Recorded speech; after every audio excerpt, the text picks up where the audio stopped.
A big hello to all the dear students. We have already done the explanation part of Margaret Atwood's poem, The Siren Song.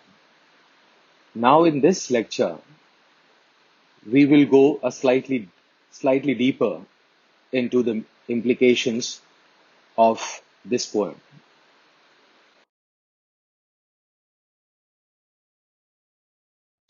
Friends, we all know how mythology plays a very important part in every religion and culture.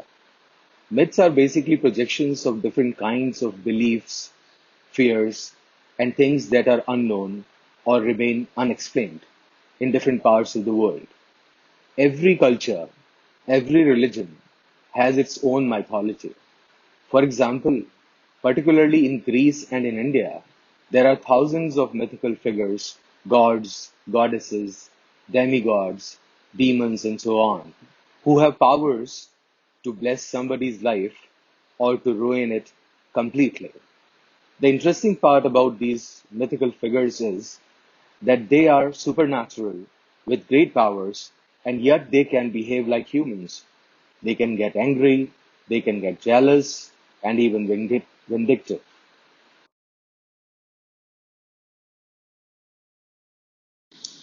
It is important to note that these mythical figures, in one way or the other, reflect the collective psyche of a society and culture. In the context of patriarchy, it is important to note how the mythical figures that resemble women have been projected. If you look at it from a feminist standpoint, it will be easy to see that most of these women mythical figures are secretive, enigmatic, and destructive. These projections of them as such figures somehow bring to surface the hidden fears of any patriarchal system. Wherever there is any kind of subjugation, whether racial, class based, or based on gender, there is always a fear towards the subjugated because the people in power do not exactly know what goes on in the minds of those who are subjugated.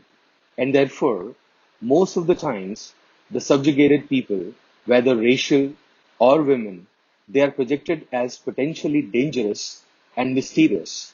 Siren Song somewhat offers a similar situation.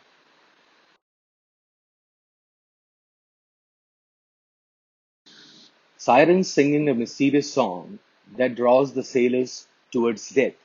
Therefore, they are projected as murderers in the myth.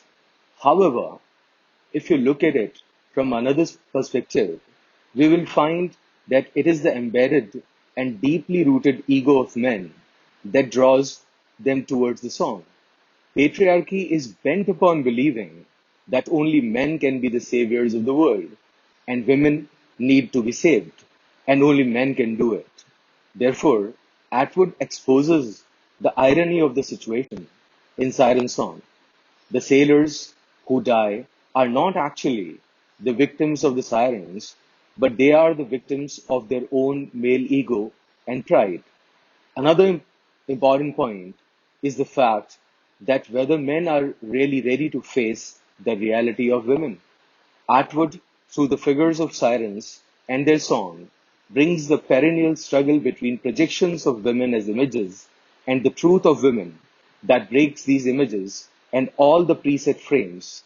And this truth can be so harsh that it is not women who need saving, but on the other hand, it is men who need to be saved from their own egos and their self proclaimed burden of being the saviors of women and the world.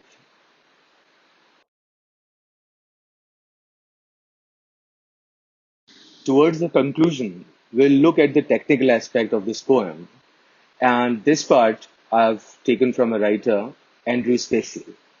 The rest of explanation and appreciation was mine, particularly this part where she explains the technical side of it. I've taken it from there. Siren Song is a free verse poem of 9 stanzas with 27 lines in total.